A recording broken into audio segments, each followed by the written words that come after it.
Hello friends, welcome once again to the chapter Trigonometry. We are now into the second segment of this chapter. In our previous segment, we had seen the revision of our 9 standard trigonometric ratios.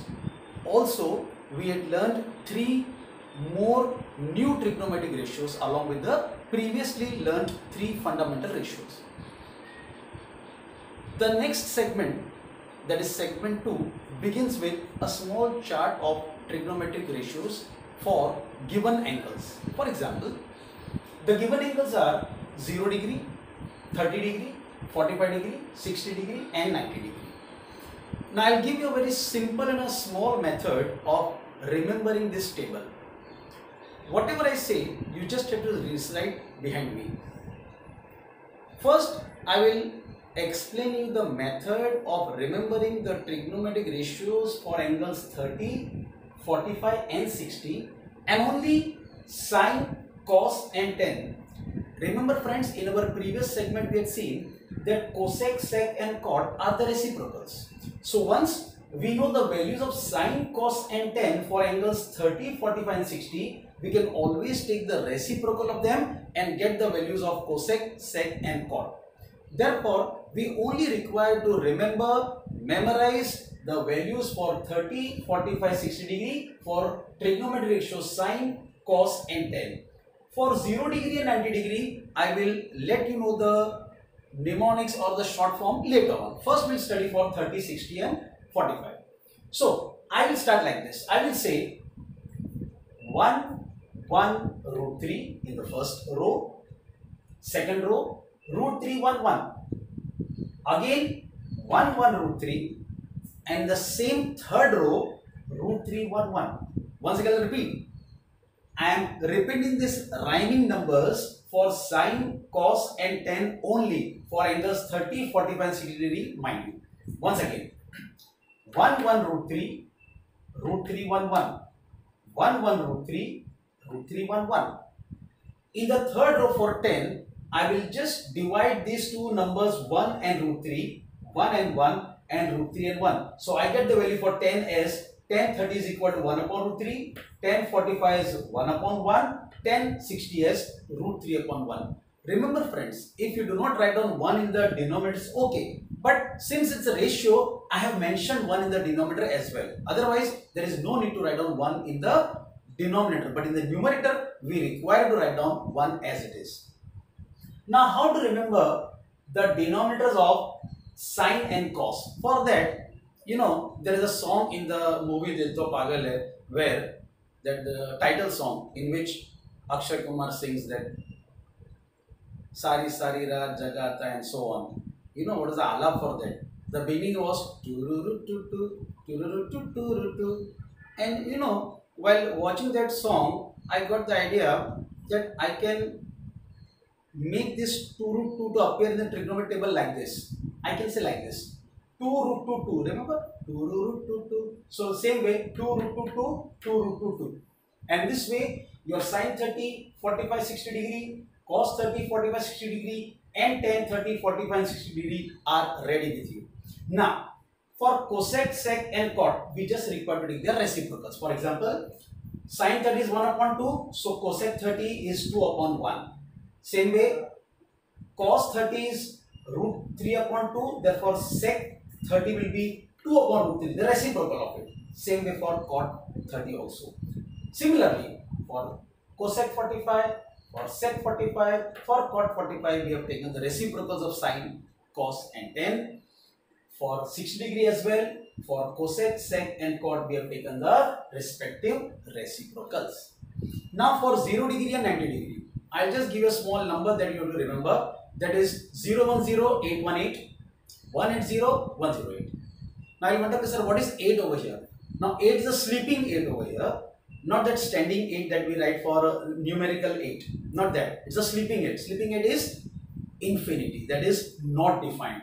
This sleeping 8 is called as infinity, or in our textbooks it is given as not defined. Now when this not defined will appear, you know, this will appear whenever we divide a number, any number by 0, it is giving us infinity.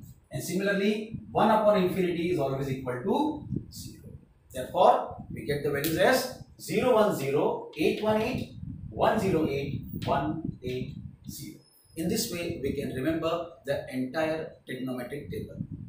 So this was about the trigonometric table that we had learned in our 9th standard. But again, in 9th standard we had studied only for sine, cos and tan. Today we have learned the complete table, the entire table for cosec, sec and cot also. Now coming up to the second part of second segment, that is, we are now going to learn some important basic trigonometric ratios in which we are going to take the square of the trigonometric ratios. The three basic important trigonometric ratios which we are going to use many times from now onwards are, first one is sin square theta plus cos square theta is equal to 1. Second one, 1 plus tan square theta is equal to sec square theta. And the third, 1 plus cot square theta is equal to cosec square theta. Let us prove these three identities. The first one identity, that is, we'll prove the first identity, sin square theta plus cos square theta is equal to 1. For that, we require to consider a right angle triangle. Now, suppose this is a right angle triangle ABC. As usual, we will take angle B as 90 degree, angle A as theta, and angle C, we know it is 90 minus theta. No need to mention, but if he mentions, okay.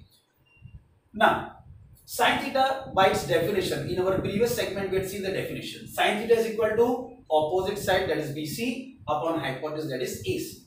Squaring both sides. Why we are squaring? Because in our identity we require the square of sin and cos, therefore we will square both sides.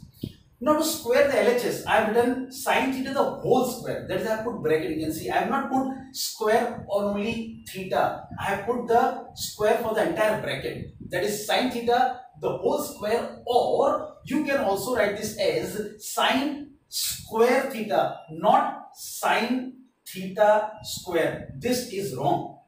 So sin square theta is equal to, now on RHS, the square of BC upon AC is BC square upon AC square. Similarly, by definition, cos theta is equal to adjacent side AB upon hypotenuse AC.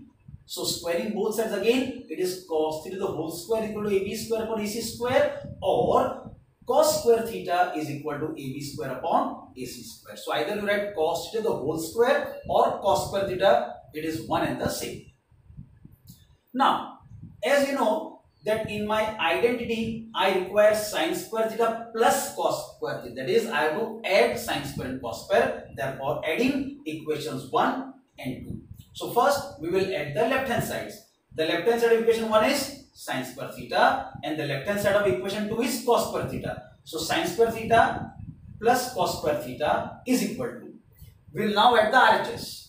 Right hand sides, BC square upon AC square from equation 1 and AB square upon AC square for equation number 2.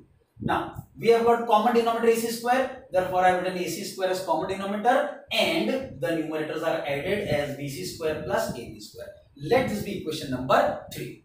Now, by applying Pythagoras theorem in triangle ABC, it is BC square plus AB square is equal to AC square. All of us know what is Pythagoras theorem and how to apply it.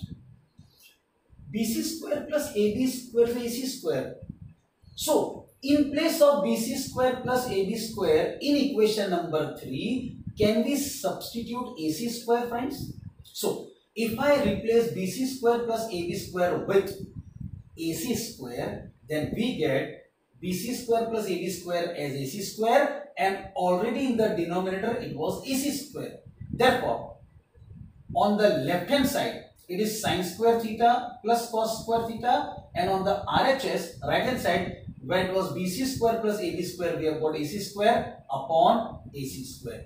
AC square will get cancelled and you will get 1. And hence, we get the relation, we get the first identity, sin square theta plus cos square theta is equal to 1. It is hence proved. Thank you.